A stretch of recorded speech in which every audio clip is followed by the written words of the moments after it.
from Nzumari, Africa. I'm currently the program officer, and we are running a mental health project in form of a youth gathering spaces where young people come to interact with their peers, get linked to mental health support, also get access to psychological services because we have a psychologist on board and the services are absolutely free, and also to gain mental health awareness. So today we are going to talk about mental health in the workplace. And as we continue, you can introduce yourselves in the chat box to save on time. So I will begin by asking, what are some of the causes of mental health in the workplace?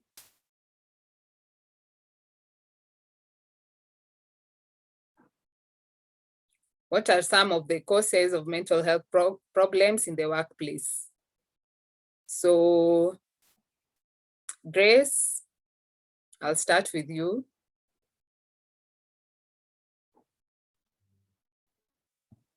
Hi, everyone. I hope I am audible today, Jolie. Unaniskia? Good. So my name is Grace Kasiva. I'm currently the psychologist in Nzumari, Africa. Thank you so much for the question. Causes of mental health problems in the workplace. Number one, if you're having a very toxic boss, you know, a boss who keeps on shouting at you. If you're having colleagues who are very competitive out of nothing, especially if your work is good enough, and so they feel like they need to compete with you. Hadi kuwa vitu kama dressing and maybe the lunch you take in wanting it, unajipata tu in a competition with someone. Another cause of mental health in the workplace, problems in the workplace, you'll find if in your workplace you're not given days off, if you're not given time to, you know, take care of yourself outside work, connect with family, connect with a higher being, like go to church if you believe in that. So it can really cause a burnout. And so your mental health can begin to, you know, depreciate and decrease. You're having problems now. I think I can give those 3 reasons and wait for more feedback from the rest. Thank you. Thank you, Grace. So Grace has mentioned there's the unhealthy competition in workplaces that somehow contributes to mental health issues. Then there's also the working too much time, working so like keeping, there's so much time, you're just working now and then. Anyone else from the chat box? I can see there's longer workloads. Yes, sometimes in workplaces we find that there are people, their bosses or rather, who give their employees long working hours without even a break. And at times that can also lead to mental health issues. I also see heavy workloads. Yes, at times you find other bosses, not even other bosses, even your supervisor might be giving, maybe you have this number of tasks, but they don't care. They keep adding you more and more tasks. And at the end of the day, you find that your workload is so much and you cannot be able to finish the work that you're supposed to finish within the set time. Yes, Collins, causes of mental health in the workplace, any that we've not mentioned? Hi everyone, I hope nasikika vizuri. So generally I can talk about malipo ndogo. Unafanya kazi mingi lakini pesa ni kidogo. So you're holding on to your job just because you need a job, but the payment is too little. The workload is mob. The kind of time that unaingia kazini na unatoka ni ndefu. But then just because you need that cash, you just stay there. And then story inakuja inatokea ni you have bills to settle. A lot of bills, rent, chakula, transport yako. Ukipiga hiyo hesabu wholesomely from the first day to the last, unapata you're using double what you're getting paid. Then stress, it's enough stress. So ukiangalia hivyo, you're working for nothing. Majorly, mtu kama mimi and some other people, we nowadays rarely take account of the entire money of the first day to the last, because ukipiga hesabu itakupima kichwa. So you just continue going to work, do what you can do, get paid, your pesa inaisha after 2 days, then you go back to the normal use. So I would say when you look at the salary versus workload, haziambatani, na hiyo ina cause a lot of stress. Thank you. Thank you, Collins. Raymond?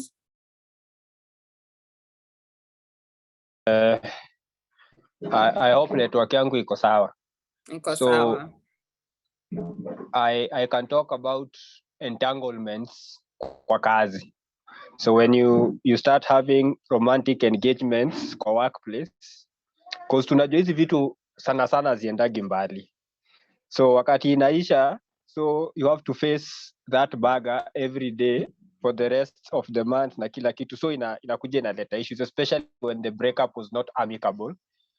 Inakuwa sasa kwa kazi inakuwa ni ma feelings, alafu unfortunately uko na date mdosi, so si unajua kazi inaisha kwa sababu sasa ma feelings zimeingia.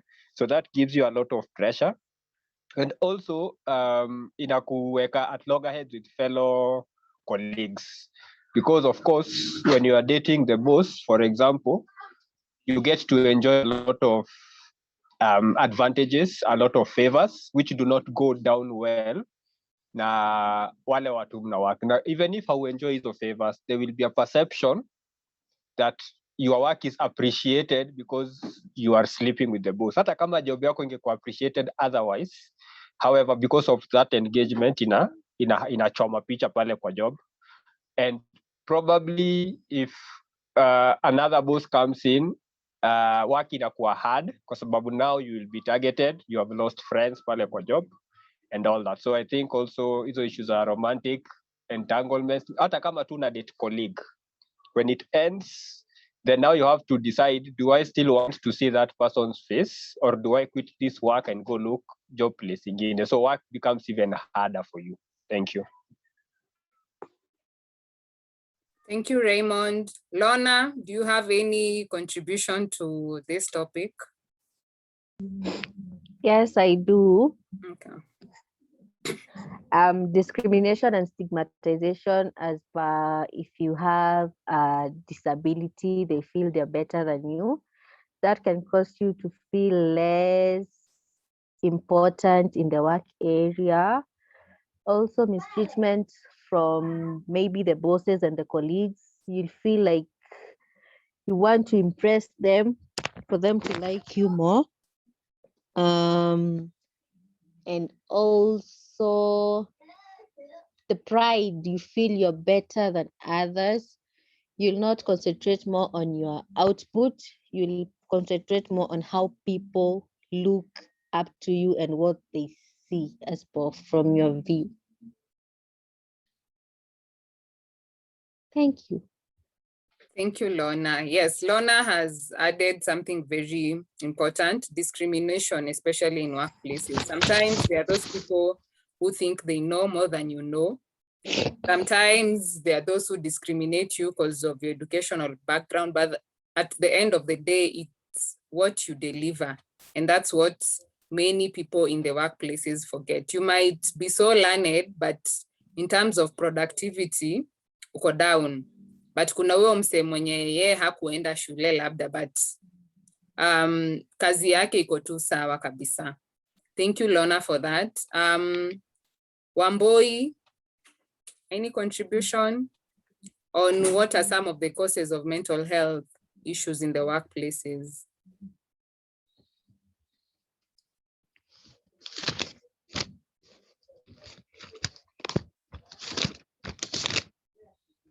Okay, Haron, any contribution?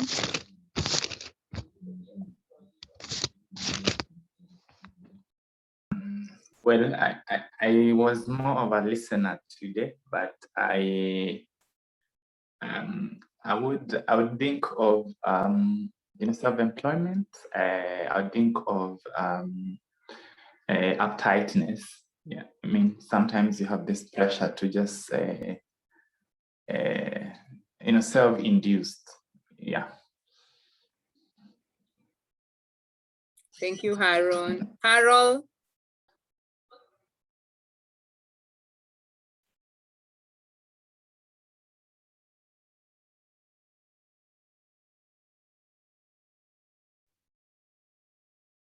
Carol Waweru, if you can hear us. Okay, okay. Good evening, Caroline Wawero here. Sorry, I've just joined and then I just had my name being mentioned. Oh. I'm Caroline Wawero. Mm-hmm. We were talking about what are some of the causes of mental health problems at the workplace. Oh, okay. So some of the causes I should think some of them are maybe too very, very high expectations, maybe from the employer. And then maybe having a team which is not working together to get the same goal. Yes, thank you. Thank you, Caroline. Charlene?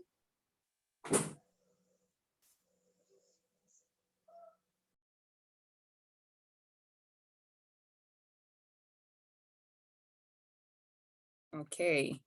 King K, any contribution?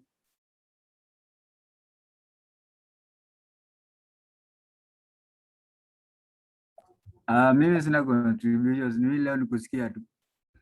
Okay, karibu. So I think something else also, there are some workplaces where bullying happens a lot.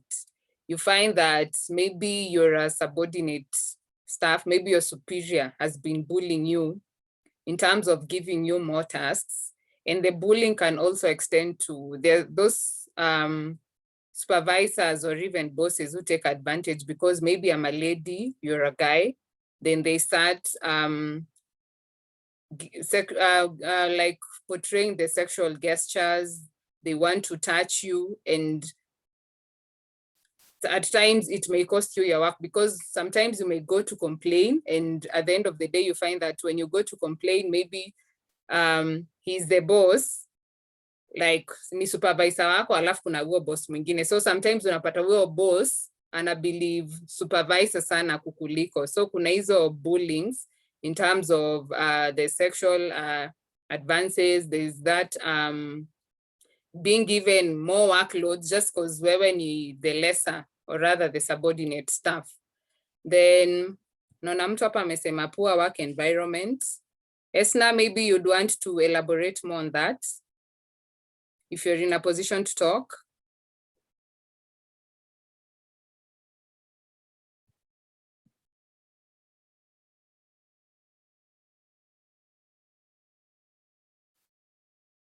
Okay, maybe by poor working environment, what may come into my mind, you may find maybe kuna zile environment zenye kuna konga tu na makelele kila saa, boss anashinda kigombana from morning to evening. So unapata hiyo environment tu iko na nini? Okay. Like that environment already is toxic to the employees. So unapata hata employee akifika job ako tu na stress, labda kwa nyumba ametoka kugombana na watoto ama kugombana na bibi yake, and then akifika tena kwa hao inakuwa akifika job inakuwa tena ni story mob kwa job. Collins, naona mkono yako iko juu.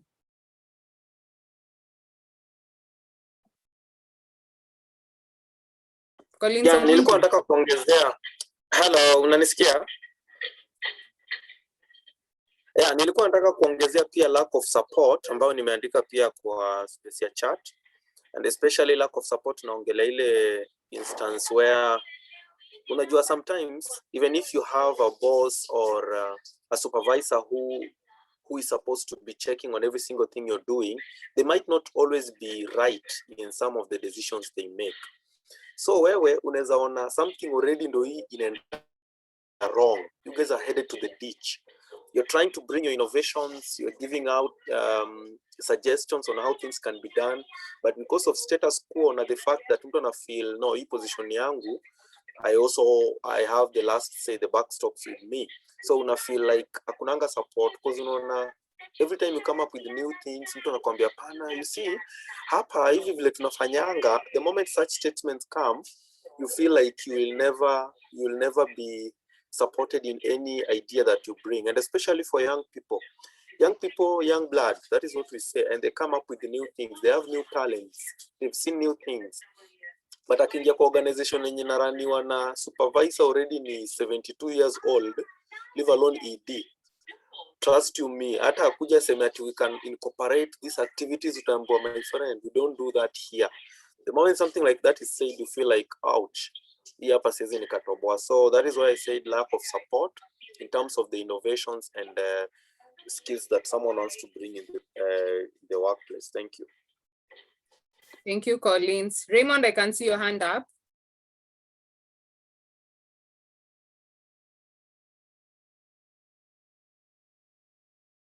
Kamau. Nimekusikia, nilikuwa na unmute.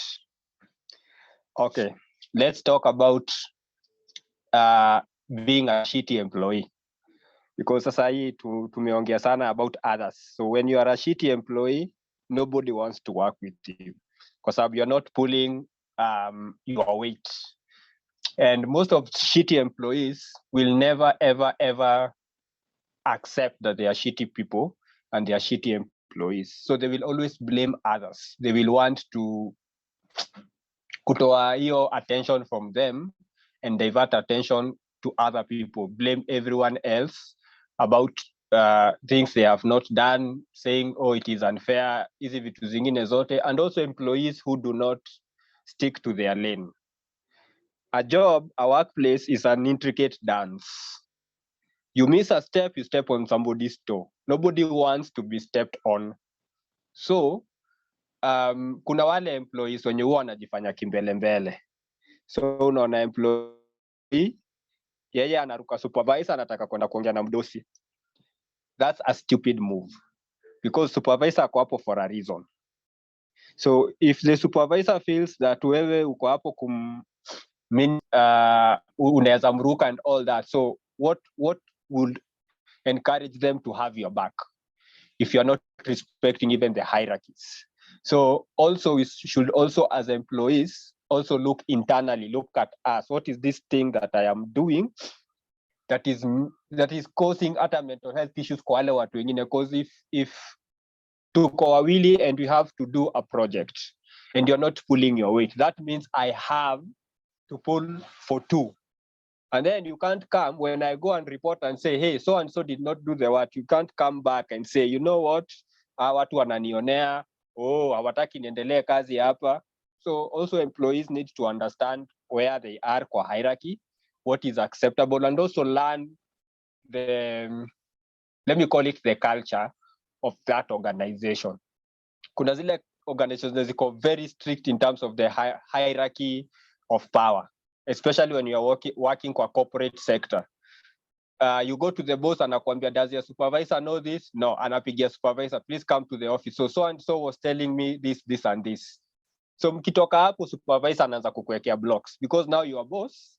The top boss anaona because you can ruka supervisor, unaweza pia ni ruka mimi uende kwa mdosi wangu, so we can't trust you. So that's how unakuwa checked. So stick to your lane, work within the team. If you have these nice proposals, the best person you can share with, one wata support the first ni your supervisor. Juu huyo, unless tu mnakosana vitu za ushenzi, if you have a good working relationship na yeye ndiye atakusikiza. Alafu when your supervisor likes the idea, then now you can go with the supervisor to the next boss. Then inapanda. Huwezi tu toka tu pale chini, wewe ni bank teller, unataka kwenda kuona CEO ama chairman wa board kwa bank. That never works anywhere. Wewe ni nobody pale. So inaenda hivyo chain, that is how it works. Na pia saa zingine wakikata idea yako, why not? Wachana nayo, because it's supposed to kuwasaidia to make money. Because at the end of the day, if your idea brings more money, you will not even get a fraction of that money. So the best thing to do is fikiria venye unaweza enda kuuza nje ya hiyo organization and you make money out of it. And then if they ask, why didn't you share it with us? Waambie, I came to you mkaniambia ni idea ya ujinga. So also let's be smart wakati tuko kwa workplace. Nobody owes you anything kwa workplace. Kila mtu ako na mashida zake. Stick to your lane. Take care of your mental health pale. Usijiingize tu kwa mashida zingine na kujifanya unajua sana, because I see that a lot and I've also been nimekuwa pia one of those watu wa kujichocha na kimbelembele na nimeona vile nimewekwa viboko, so pia nimelearn. Thank you. Thank you, Raymond. So before we continue, anyone else who has a contribution on causes of mental health problem in the workplace before we move on? Especially watu wametujoin. Benjamin, anything that you think can cause mental health problems in the workplace? Hi, thanks. I wasn't planning to say anything, but I'm glad to join in. And I think everything that happens in the workplace has or goes back to everything at home. You know, the home environment, the people you live with, your children, your family.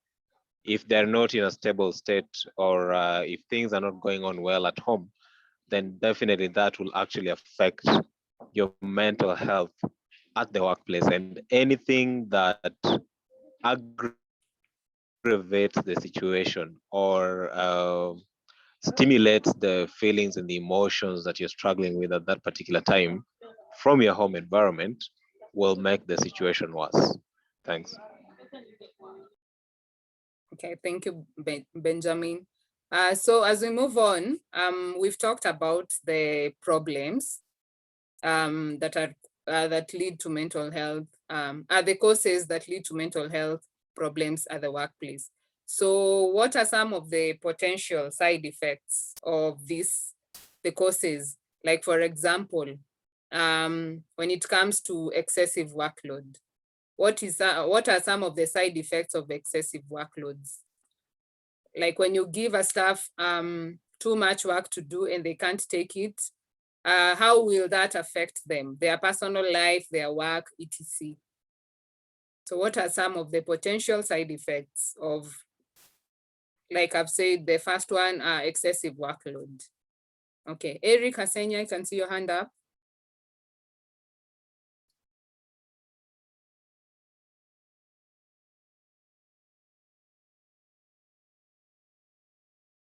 Eric. Okay, Grace, you can go first. Thank you, Jolie. So potential side effects of this mental health problems in the workplace. Here, excessive workload. There is totally a burnout utapata. Hata ukimbia aje, you just get it eventually after like some months or weeks. Another side effect of the workload is that you're not able to connect with your family and your friends, which is really important because, I mean, apart from, okay, ideally, you have that job because you have this family. You are taking care of people, you know. So if you're working too much and you don't even have time for the family, that's why you find a lot of dysfunctional families happening. I had an absentee father, absentee mother, hence drug use. You hear such common stories coming up, and ukipata zingine, they are coming from the workload kind of situation where parents are not even available. Na pia wewe mwenyewe, you're not connecting with your family, your society and community, which is a very good aspect in the wholesomeness of a person. Your entanglements, okay, maybe 1% positive side effect inaweza kuwa muoane, but but as Raymond has said, most of the time they don't even work. So unapata at the end of the day, you're at risk of losing your job, and then the relationship also. So inakuja like two losses at a go. Another one ni, especially if you're having a bully of a boss, mtu anaweza anza kupata anxiety polepole, na inaanzanga hivi, akikupigia simu you're taking too long to answer. And while you're taking too long to answer the call, una feel ni kama unaanza kupata panic attack because this person responds, okay, interaction yako na yeye inakuanga tu ya kukuweka tu uoga. And so your natural feedback will be fright, kuogopa. And so as you go along the process hiyo kufanya kazi na yeye, unaanza kupata panic attacks hata ukiona phone call yake. So anxiety issues zinaanzia hapo. Acha nikomee hapo, nipatie wengine waongee pia. Thank you. Asante Grace. Naona Eric mkono yako iko juu. Kuongeza kwenye Grace amesema effect nyingine ya physical health inakuwa unapata you're sitting for too long. So you're sitting for too long, so that is effect on a person's physical health. Unapata kuna activity the blood is flowing. Another one is for a person to cope with these problems workplace, unaweza pata sasa the person is engaging in substance abuse to live through hiyo hardship yenye na face hapo kwa job. So unapata msee hawezi ingia job kama yuko hai, ama in the middle of the day lazima akone kitu, something of the sort. Alafu kitu kingine nimenotice pia, unapata kuna places zingine kama place nyingine nilikuwa nafanya, the breaks were very short, lunch scale is very short. So unapata during that time hauwezi fanya anything, yani wewe kazi tu ni kuna kidogo, take a walk kiasi tunarudi. So unapata as a result pia nutrition yako iko affected, unapata hauwezi kula vile inafaa. So in the long run unakula tu just anything tumbo yako, na hiyo pia ina affect negatively. Something else when sio personal ni mtu aje it's from the business itself. So unapata kama mtu ana face hizi challenges zote, productivity yake inashuka, turnover kwa company inapungua. So as a result pia unapata kuna laid off, because of effect hizi vitu zote ni zinaendelea mpaka kesho.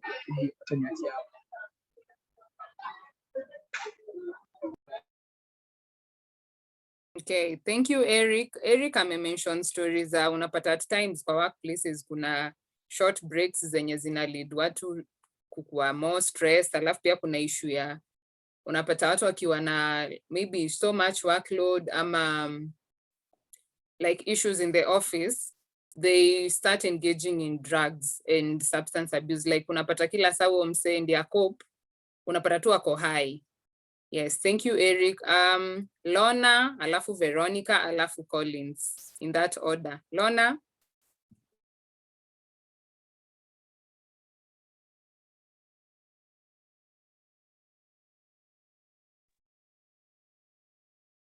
Also, as we talk about the effects, tutaangalia pia like effects za bullying, effects za hizo side effects za bullying, effects za financial constraints at the workplace, ama hiyo kulipwa pesa kidogo. So we can just give the effects as a whole. Lona, if you can hear me. Yes. Kutakuwa na demoralization, lack of teamwork, low productivity levels, less income for the company due to the low productivity levels. I guess other people tend to be short-tempered, kutakuwa na low self-esteem, isolation, you tend to be on your own, utaki story mob, poor output. Thank you. Thank you, Lorna. Veronica?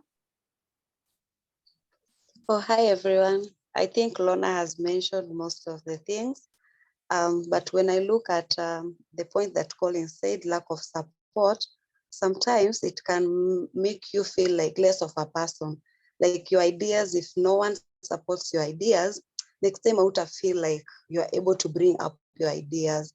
But when you are a positive person, when I follow the example of Raymond, when Raymond alisema, some people can sell the idea to some other companies, of which ni watu kidogo sana wanaweza fanya hivyo, because we believe the people that surrounds you have a big impact on your self-esteem and the issues that can maybe make you grow as a person. Yeah, thank you. Thank you, Veronica. Collins? So Veronica, kwanza karibu, it's been long. So ameongelea hiyo issue ni kwenda kutackle. So me I would bring in another thing about relationship ya workload ku escalate mpaka nyumbani, the kind of effect it will have. Kama hujamaliza job kazini, then unabebana na mashini na kila kitu unaenda nao kwa nyumba yako. So the time that you're supposed to use at work, you've extended it at home. Kumbuka hii bado ni kazi tu mingi excess, but malipo ni kidogo. Now at home, you have another audience that is looking for your attention. Yeah? Na attention yenye unafaa wapatie hauwapatii. Let's go directly tu kwa, kama wewe ni chali na uko na bibi kwa nyumba na watoi. The first thing mtoto atafanya ni kuja kukurukia. Wewe akili yako nayo inachapa hapana, niko na deadline ya job fulani yenye lazima nifanye. So at the end of the day watu wanaenda kukaa huko mbali juu you're not playing with them, your girlfriend or your wife anaenda na kuletea unakula, anaenda unakaa unaendelea kufanya kazi. So if it continues like that for a period of time, definitely it will bring clashes between wewe na mtu wako, ama watu hiyo wataanza kukuavoid because you no longer have time for them. So I think that is one of the biggest effects in yata as someone who is working, it becomes hard for you to even say nitaacha hii nifanye hii, nitaacha hii nifanye hii. But at the end of the day, for you to have a good mental health, kazi ya ofisi wacha ikae kwa ofisi, kazi ya home wacha ifike, ukifika home wacha ufanye nini ya home. So anyway, that is what I wanted to share about the effect yenye inaweza kukosa ukipeleka kazi nyumbani. Thank you. Thank you, Collins. Any other side effects that comes about with the causes of mental health problems at the workplace? Anyone? Si watu wana quit tu job. Utapata turnover ya kazi iko very high because people huwezi kama mahali penye unapewa ama unajipea that much stress, so unaona pia level ya poverty inapanda. When you are broke, and as Collins amesema, kuko na a lot of tuko na vitu tunanidi kufanya huku nje which require money. Yeah. And the only way to make money, and that's when you can pass on, ni kwa kazi. So yeah, we get broke, then we get poor, and then our wives leave us and our kids, alafu it just spirals down ikienda. And then you get depressed. Yes, there is also depression that comes about. Also, Pia, I think when it comes also to finances, some of effect ingine pia inakwanga insomnia. Unapata maybe hiyo pay ni kidogo, hama ujalipo on time, unajipata tu ulali ya kutosha. You're always thinking about money. Hii pesa ikikuja nitafanya hivi na hivi na hivi. So with that pia issue ya insomnia, sleepless nights. Unafika ofisi kama macho zako ni red, ama ukifika kwa ofisi unaanza kulala because you didn't sleep the previous day due to so much work, due to overthinking about your finances, etc. Also something else, Eric alikuwa pia mention hizo behavioral changes kwa office spaces. Unapata sasa watu wametengeneza kabezi kakuenda kukunywa ndio wakop, ama kakuenda kusmoke. Na sasa hiyo ni place ya job. Juu sasa akona mdosi anampigia kelele huku, labda akifika home kuna conflict nyumbani. Oh, sorry. Unapata ina escalate to stress na anxiety kwa ofisi. Yes, Wamboi. Esna, kindly mute your microphone. Okay, I also think, I don't know if this has been said, but conflicts at the workplace, especially if promotion opportunities are not being given on basis of merit. So I think it could cause a lot of poor relational issues when it comes to like colleagues and all of those people that work in that organization.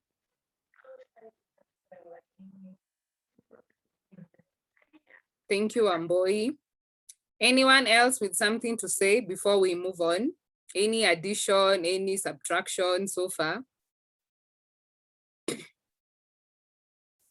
Na bullying Actually, okay. Veronica, yes. I don't know kama naenda mbele ya topic, but I'm just thinking because Collins have mentioned unapata mtu anatoka na stress job anakuja na narrow down mpaka kwa hao. So how do we deal with that? Because now unajua stress ukipatana nao mahali utaipeleka tu hata mtu mwingine mwenye hata stress yenyewe haimuhusu. So how do you handle that and how do we separate the two? We are coming to that just next. Esna, Okay. you have something to say before we get to what Yes. Veronica has asked? Yes, Esna? Yes, I have a question. Hello? Hello? Yes, we can hear you. Hello? Oh, okay. So I have a question. Sometimes unapata kuna watu wako so attached to their work mpaka unapata kwa company, if they're in charge, they'll always use their money to cover up for something ikiisha. So unapata watu kama wako so much stress hata kushinda boss mwenyewe. Unapata financially wana strain because wanasaidia kampuni inawalipa, but when there's something that needs to be bought huko kwa company, unapata they chip in like anyway wacha tu ninunue sababu at the end of fitting, like what is the best advice for such kind of people? Because I believe watu hawafai kukuwa wana spend on the company. Yeah. Any response to that from the audience? I think huyo ni mtu ana overcompensate, so anafaa kwenda to a lot of therapy because wewe unataka kufix everything, and in your attempt to fix everything you are ruining your own personal life for a company that doesn't give a hoot about you, so you can be laid off at any time.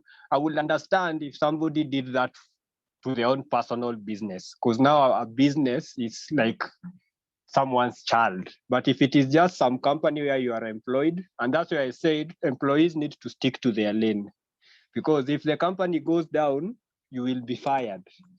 And it does not matter, umeipea blood, umeipea sweat, umeipea your own body, does not matter. You'll still be laid off and some other people being brought on board. So stick to your lane, understand that when you're an employee, you are expendable. That is the word I like to use. You are expendable. So if it gets to a place where you feel like you're giving too much, the best thing to do is to pull back. Because kampuni iko na wenyewe, wewe pale wewe ni mpita njia, so just do what you need to do ukisonga. Get paid and utembe. Thank you, Raymond. Before we continue, Moses has said something here in the chat box. Anyway, negative impact on mental health at workplaces come about when one is underpaid as compared to workload. These issues definitely reflect or is brought out through other means like being violent when asked for cash at home, hence leading to depression. And yes, I agree. And this also adds up to what Veronica said. Like sometimes unapata watu wanatoa shida zao za ofisi wanapelekea kwa familia, kuna kuwa na some conflicting issues at the family level. So before we jump to now, how do we support, or how can now the workplace become a safe space, or rather can promote good mental health? Eric, you have something to say? Niko na kitu moja kuongezea. On top of working for long hours, kuna hiyo risk. Bado kuna risk ya exposure to chemicals na toxins. Kuna companies zinatumianga, sijui kama iko inafanyika huku Kenya, but kuna material inaitwa asbestos. So this material is used to sort of insulate the building. So in case of any fire, building unapata ni kama inajizima moto yenyewe. So that material is very toxic, come into contact with it. Na bado kuna people who work in chemical plants or such places. So unapata kama company haija invest into safety procedures nzuri, unapata mtu anakuwa exposed to harmful chemicals when working at the specific place. So, and that trickles down to the family, the society, and everyone else. Thank you, Eric. Esna, I can see your hand is still up. I don't know whether you still have something to say or we can continue. No, you can continue. Okay.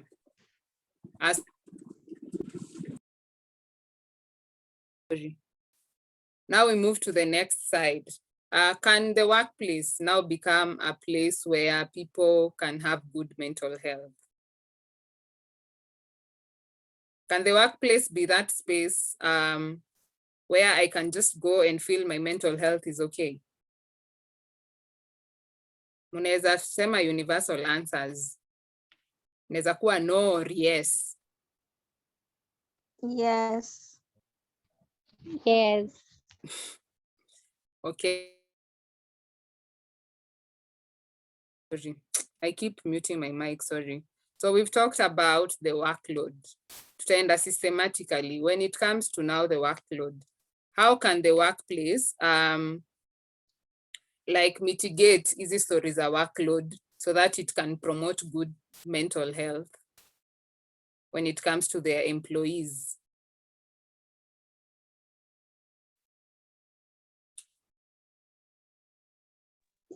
Hi, Jolie. Hi. Can I go first? Yes, yes. Oh, I'm just thinking, ni mtu tu stick to his or her lane. If umeandikwa job, kuna kuanga na job description. Stick to whatever that you are supposed to do. Sometimes, mtu unafujue, this is where I'm supposed to touch, this is not where I'm supposed to touch.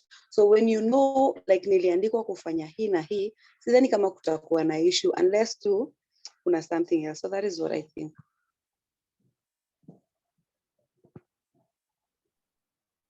Thank you, Veronica. Someone else?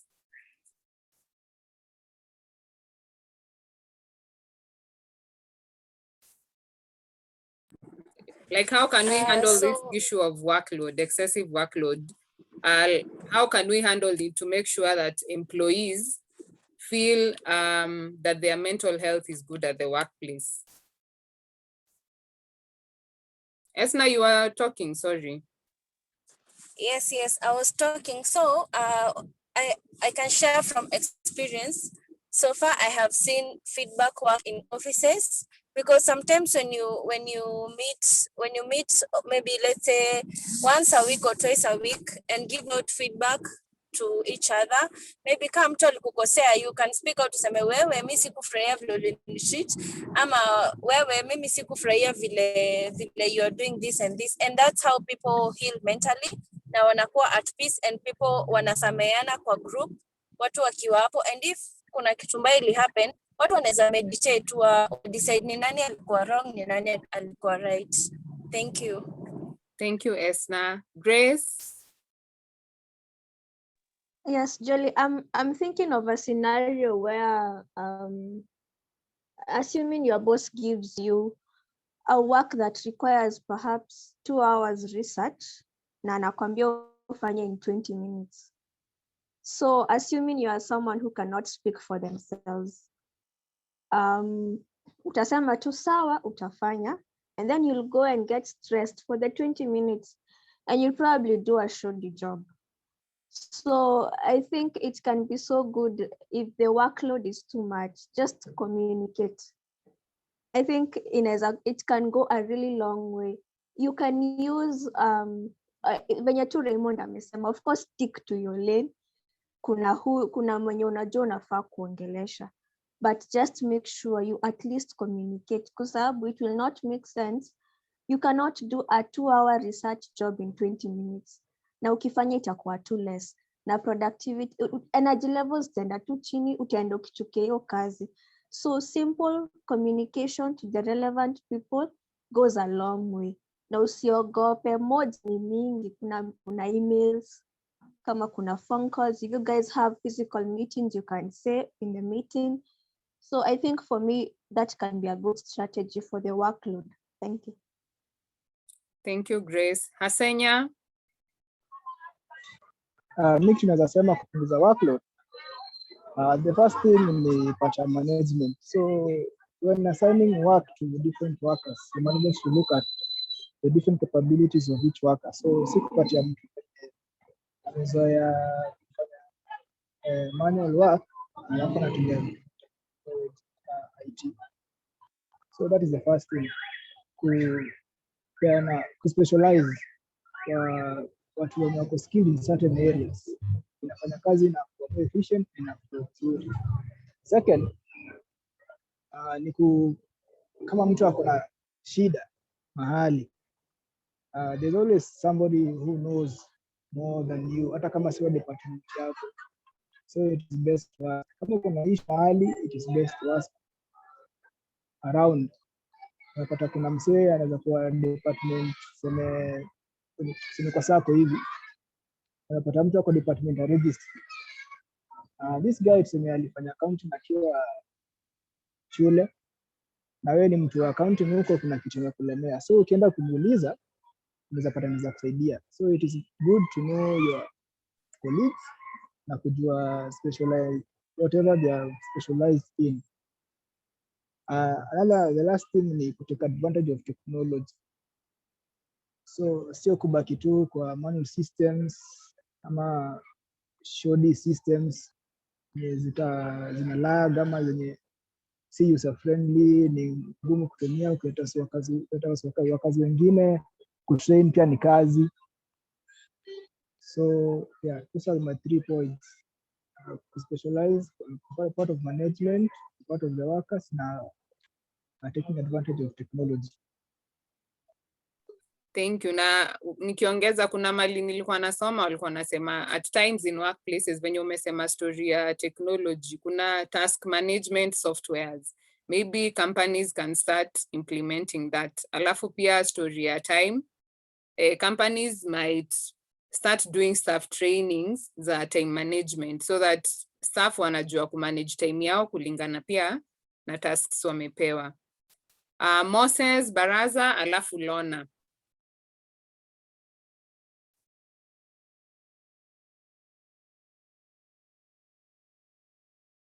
Musa.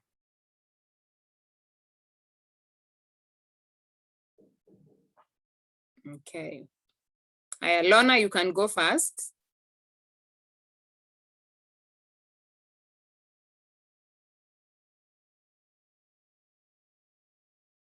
Munanisikia ama network yangu ndio mbaya? Tunasikia. Okay. Lona? Nasikia. Naona Moses na Lona wameinua mikono but hawaongei. Anyway, moving on. Kulikuwa pia na the issue of financial issues that cause mental health problems at the workplaces. So ikikama hapa kwa finance, how can we now make workplace equal like a positive space in terms of financial issues when it comes to employees?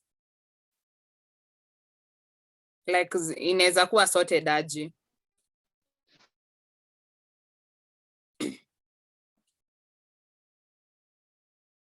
Harun?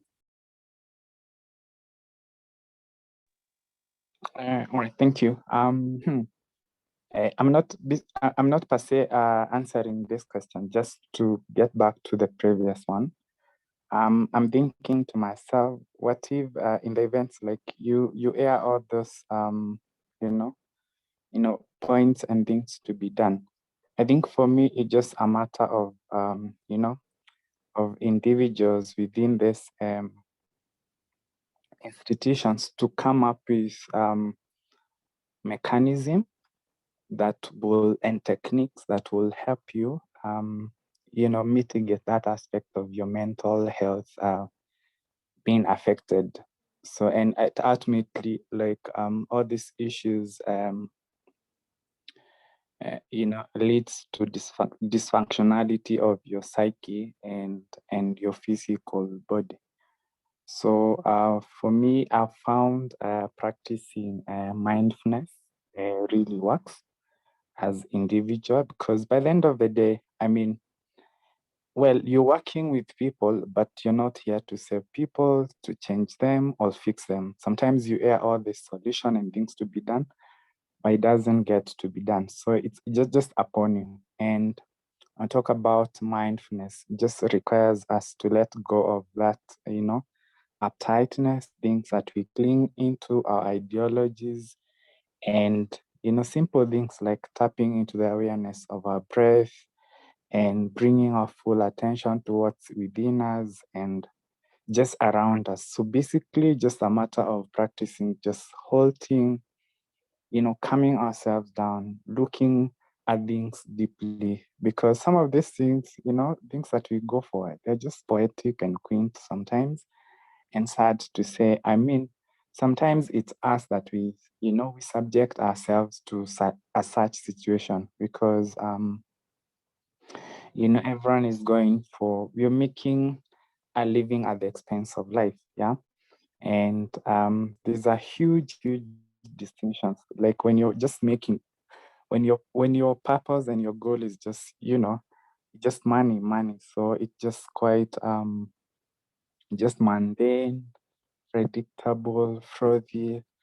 And when you're making a life, and there's this element of you're satiated, you're satisfied, you know, you're happy, you can do it all day long, like you have energy.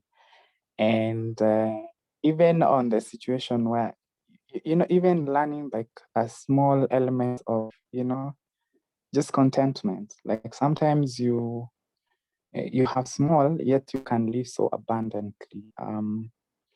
Yeah, so I just wanted to comment on that. Like per se, it's not basically on these entities to come up with solution.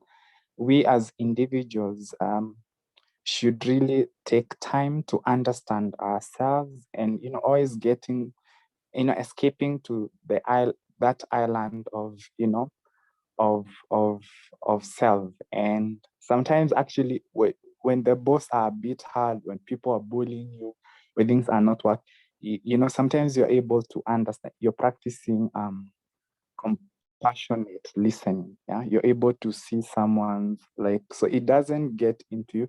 You're able to see, at least, I mean, the issue is not and I embrace them with compassion. The issue is them, and therefore you draw this distinction of you know, just protecting your psyche and your physical body ultimately. Yep. All right. Thank you, Haron. Haron has talked to us about the importance of, I think, meditation and yoga, like just away from the normal trainings and stuff. There's the physical exercises one can do to help them cope whenever they have mental health problems, even at the workplace. Lorna? Yes. So I think to avoid such, you can try and use up your free time to get things done. Have better teamwork with your workmates. Maybe if you're stuck on something, you can ask your other member to help you out. You can also apply the SMART rule, which means you should be simple, your work should be measurable, accurate, reliable, and timely. And I guess things will run smoothly and avoid all the tension that builds up in someone's body. Thank you, Lorna. So Musa says, Workplaces can be safe spaces for positive mental health only if there is proper identification of work relation. For example, employer, employee, and employee to employee relationship and duties well stipulated. And I agree on that. I think it's also good, like at the workplace, now that we've talked about the relationship, kukuwa na hizi team building activities should just help your employees to relate well with each other, because through those team buildings, they are able to realize strength ya mwenzake ni gani, weakness ya mwenzake ni gani. So through that, your relationship pia inakuwa mended vizuri. Esna?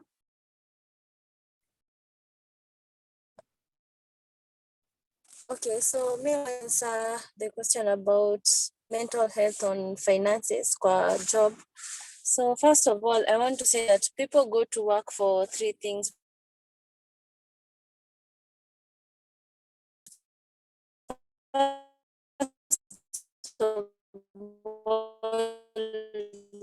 Esna, umehang, or is it on my side? Amehang kabisa. Okay, let me just mute her mic.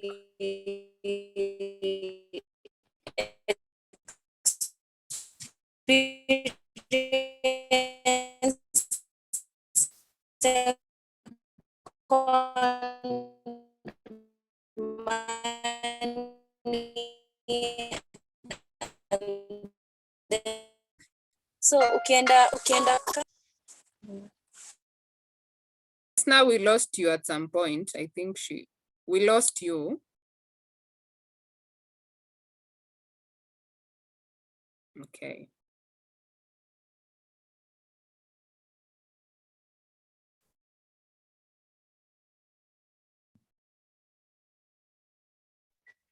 Hello? Are you back? Okay. Yes, I'm back. So as I was saying, so ukiangalia advert imekuja ya job, you look at first the like wanataka nini iko required for you to get that job, and secondly salary expectation. So I want to advise people to always make sure that the contract is clear on salary expectation, on everything. And if you're an employer, it's good to always talk to, it's always good to have a one-on-one conversation with maybe once in 3 months or 6 months, just to ensure that your employees are financially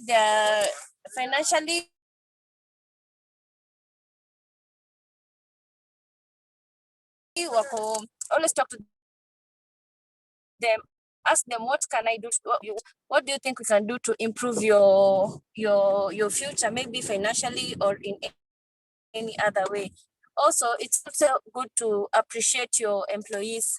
Sometimes take them out, stuff like that. Although in Kenya or in Africa, watu hawajui, most employers hawawezi fanya hivyo, not unless ni kampani ya mzungu or something. We are used to watu wanafanya kazi with mzungus. Wanasemanga wazungu know how to treat their employees, but not really. I've seen very good Africans when you appreciate their employees, especially financially.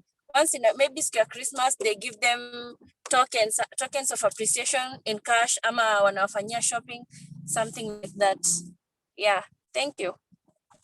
Thank you, Esna. Anyone else with contributions, especially in terms of financial issues of employees? Like how can maybe the employer improve the mental health of their staff when it comes to finances?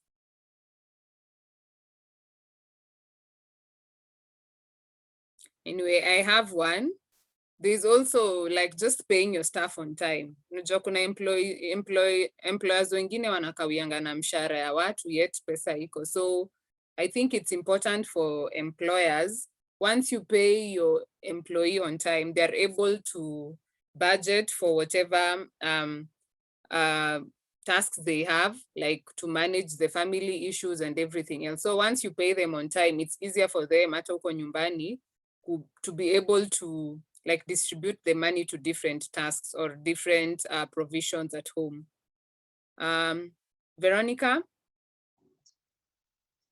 Yeah, I also think as employers, they should also look at how long the employee has been in the company, and at least waongeze hata mshahara. You see now, when I've been working for you for some time, and then kuna that appreciation ya kuniongeza kamshahara, haijalishi ni ngapi, but hiyo tu kidogo, it shows like you appreciate me na you value what I do in the company. Yeah, and then the other thing, maybe kuna opening kwa company. As an employer, pia unafaa consider first the people that you are working with. Usiangalie nje sana, but you can within the company now look at nani anaweza kufanya hii, other than going out fast, and then people will feel bad. Ukikuja na kuna kitu opening imekam job, and then you're looking outside, na mimi maybe niko hapo juu kuna wale watu huendanga job while you're working, you're still studying, so una increase your whatever. So kitu ikikam, it's good employer anaangalia within the company first. Yes.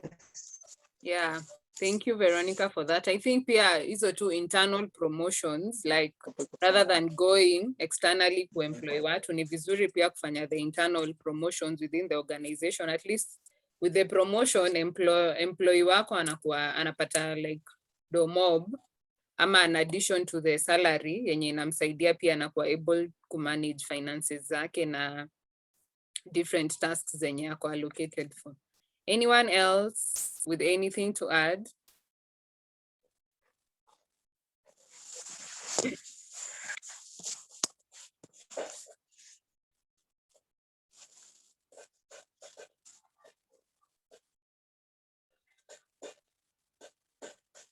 I think also something else maybe tunaweza ongezea ni historia. Kuna kwanga na workplaces zenye zina offer like loans.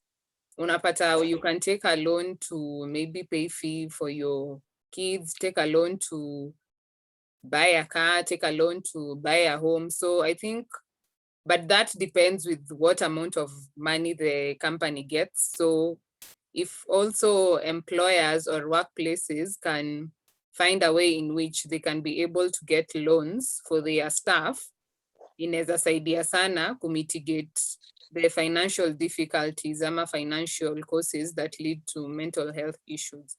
Alafu na pia issue ya pension. Most of us here, kama unafanya kazi, kuna kwanga ile unakatwa NSSF, which inaenda kwa nini yako National Security Fund, hiyo yenye unaenda like utai-enjoy once ume-retire, because sometimes unapata labda uli-retire na huku umejipanga financially, but now that pension will come in handy.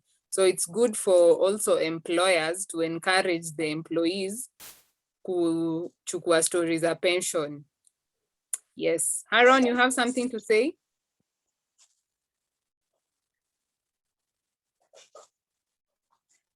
Hello. Yes. Hello, can you hear me? Yes, we Yeah. can. Yes. Yeah. Sorry, guys. I'm really late, but I'm glad that I've been able to join you for the second time. Now, yeah, the topic for today is very important.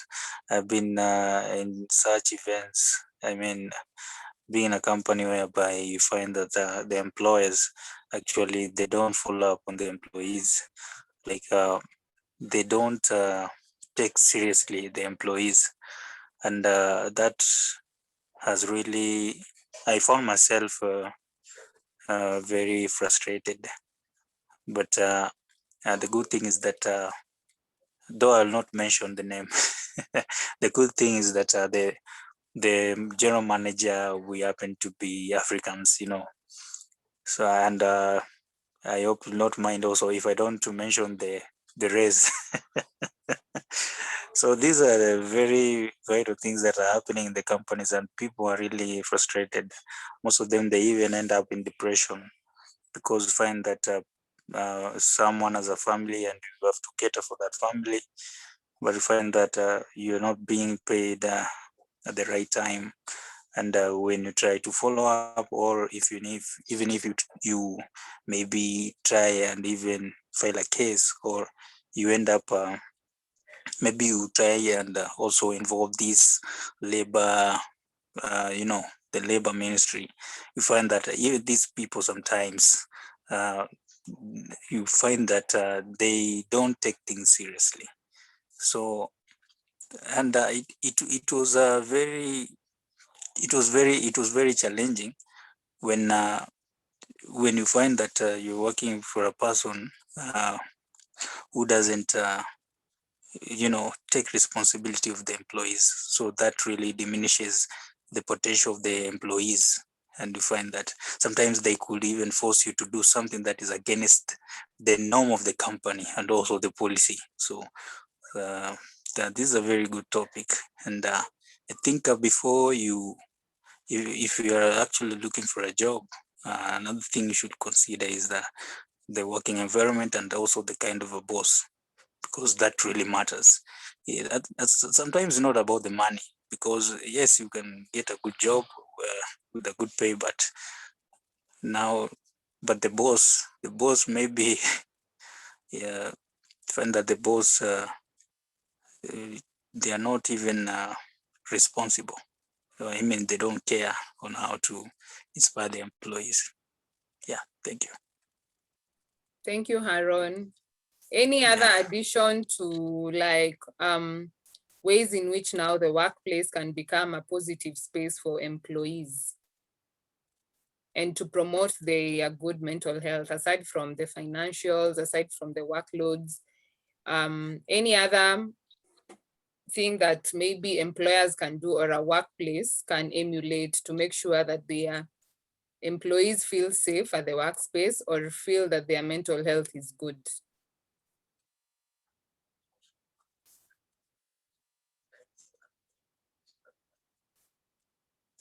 Esna?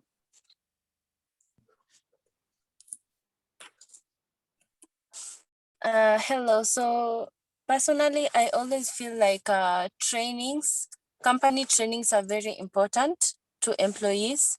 This will help them grow. Maybe in future they want to have their own businesses. That will help them grow like in both ways. It will benefit the company and also benefit them. And personally, if that happens, that will make me feel good if I gain more knowledge. And something else is that for employees, it's good to always like have fun times, or we can say meet and greet times or happy hour uko kazini, so that you can get to interact with your boss. You can get to share stories zao, like employee na employer. Employer anaweza kwambia alifanyaje kufika hapo, and some of our employers have a very good background, like a background yao ya place wamefika, experience yao, it's not that smooth. So from that, maybe it can help motivate someone somewhere on not giving up in their dreams, etc. Yeah. Yeah, thank you so much, Esna. Anyone else? Haron, I can see your hand is still up. Hello. Yes. So just to add on what colleague has just said, I think those trainings are very important, and also following up on the employees is very important, because these people normally go through a lot. Things actually, I mean, normally on the ground are different because these are the people who actually come across with the client. So they are the expert. They know whatever the clients need. So if they are not put into consideration, I think they'll not be in a position to perform. So I think, yeah, that's all I have. And I think Moses is also on the line. Maybe you can put him on. Moses Baraza. I think his mic has an issue unless imesotiwa. Musa. Yeah, he's also trying to reach us. He's also on the line. He wrote on the chat box that his mic has an issue, so I'm not so sure if he's able to communicate to us. Musa? Okay, any more additions before I give my other additions? Then we conclude.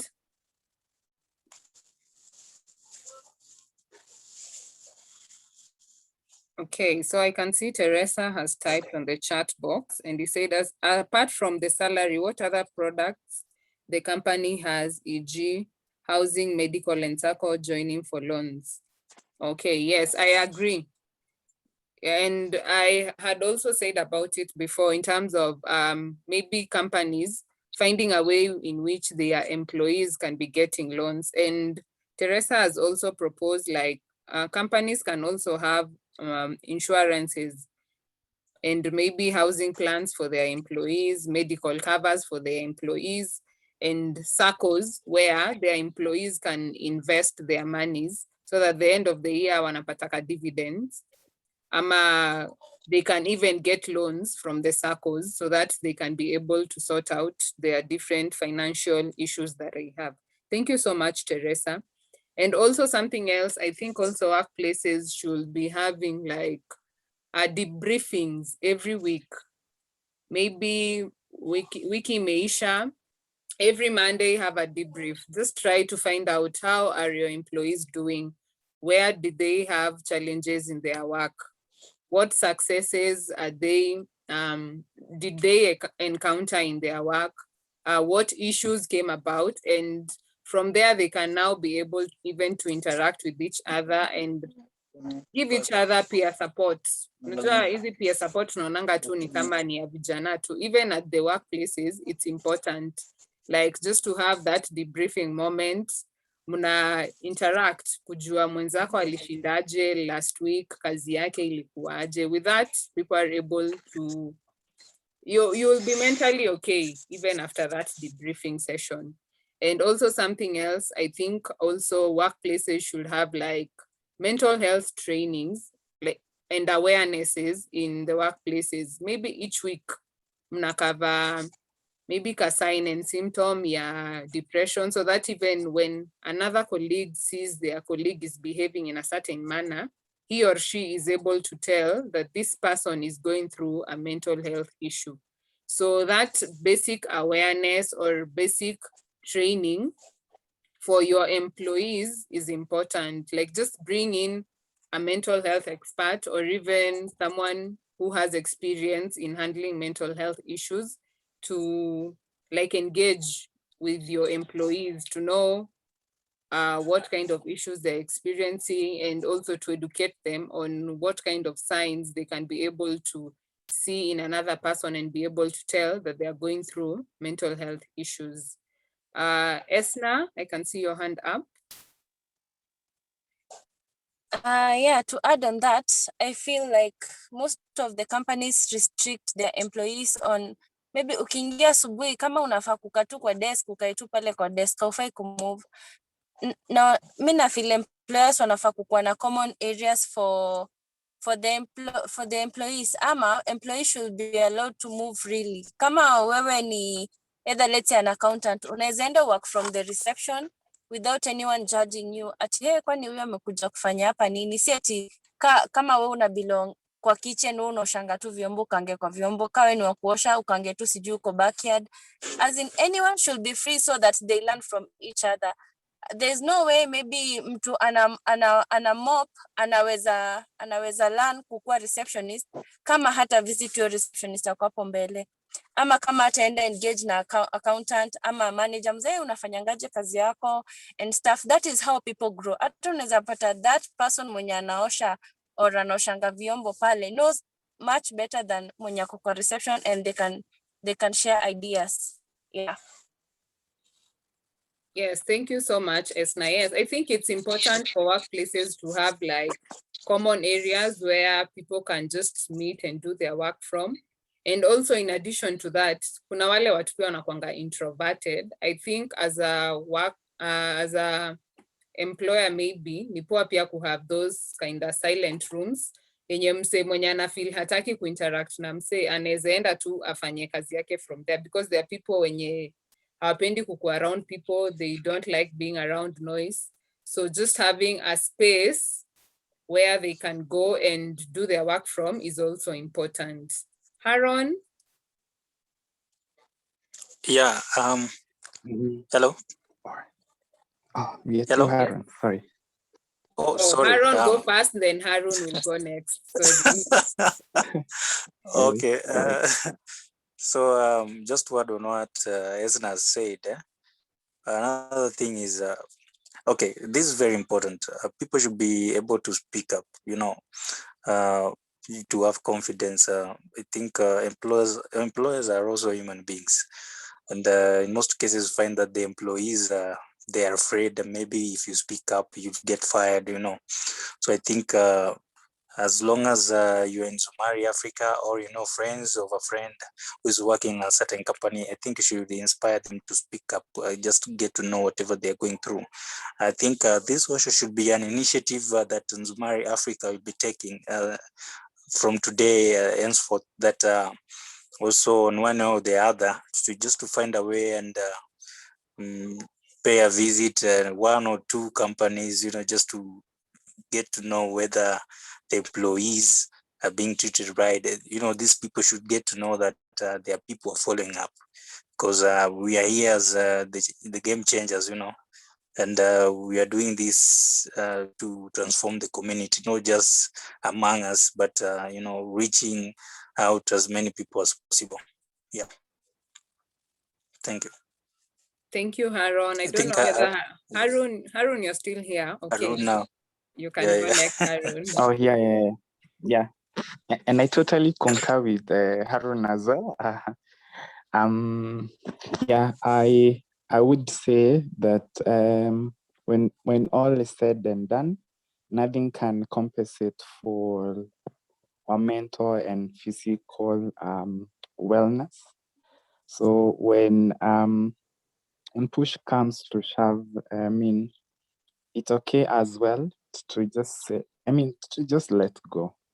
You don't have to die. You don't have to really deteriorate at your workplace. It's also good to believe that the world abound with opportunities, because truly a lot of people are just, suffering, because there's that aspect of necessity, but it has to, you have to strike a balance, a healthy balance between work and your mental and physical health.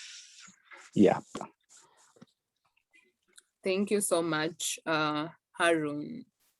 Also, something else I forgot, when it comes to now, maybe how to mitigate stories of bullying, sexual harassment in workplaces, I think also it's important for workplaces to have policies in place that hold the perpetrators of such acts accountable, so that once that policy is there, everyone goes through that policy, and when someone yani mtu hiyo policy iko in place na tena aende akose kufuata whatever the policy says, he or she is held accountable because there's already a policy. So if you don't keep up with the policy, inabidi umeface the law. So I think it's important for workplaces to have such policies in place in terms of bullying, harassment. Harassment can be sexual, it can be physical. So yes. Any more addition? Also in the chat box, there's a post-survey form. As we conclude, you can be filling it so that we can also get feedback on how the session was and how we can do better next time. So any other additions on how we can make our workplaces a safe space to promote good mental health of the employees?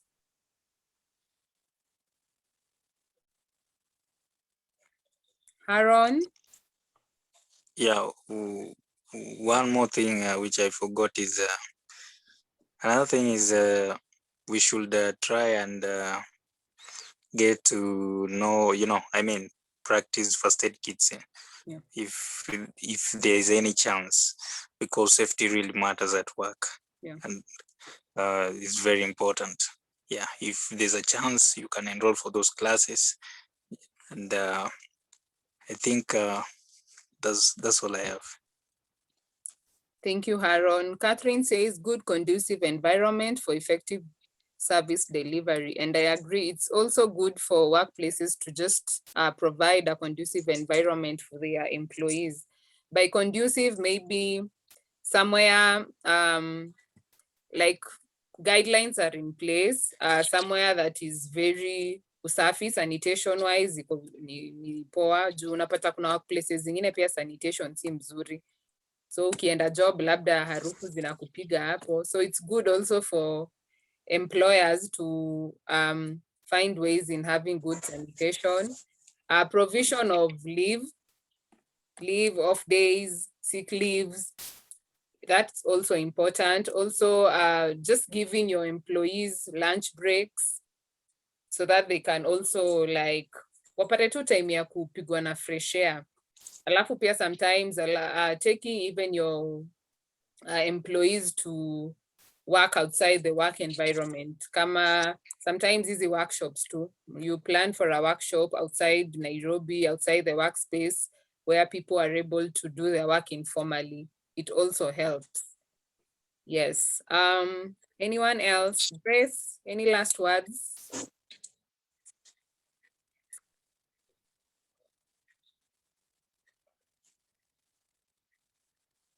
Julie, it's me you mentioned. Yes, it's you. Okay. So I think a lot of things have been exhausted. I think as a psychologist, I can say that it will be so good, like you said, to do the debrief for companies to make it a habit to ensure that their employees come once in a while and talk about their how work is going, where they feel less, where they need support. If any one of them has an issue that is affecting them outside work, companies can be having psychologists to come on board and help their employees to get maximum support. Apart from most of them focus on health insurance after retirement, lakini the mind kidogo kidogo iko chini, so they don't even have policies, they don't have counselors they call on board. So that can really go a long way in ensuring that everything is well-rounded. I think that's my final contribution. Thank you. Thank you so much, Grace. As we conclude, I hope everyone has filled in the post survey. Okay. I can see Catherine has also added that team building between employer and employee is key, and mentorship program and have internal advertisement for job vacancies and motivation of staff is key for retention of staff. Yes, I agree. And we had earlier said, Veronica said the issue of just having internal vacancies and creating opportunities for your employees internally. That's also important. And also motivation. It's good to motivate your staff. Ukiona staff wako amefanya vizuri, unampatia ka bonus. With that, pia anakuwa motivated to do better. And when they do better, of course, job yao itakuwa sawa, productivity will be okay. And productivity also means that their mental health is in a good state. So yes, that's also very important. So with that, we finalize our meeting. And I'd love to thank each and every one of us who has contributed and who joined us today. We are looking forward to having more of these sessions. And also with the post survey, it will help us know what other topics to explore or what other areas we'd love to engage in, so that everyone here can feel a form of you feel uko satisfied in terms of whatever discussions inaendelea, something you can relate to. So it's important to fill in that post survey so that we can know what to do better and what other areas to explore better. So with that, we conclude our meeting. Till next time, wishing you all a good night. Thank you.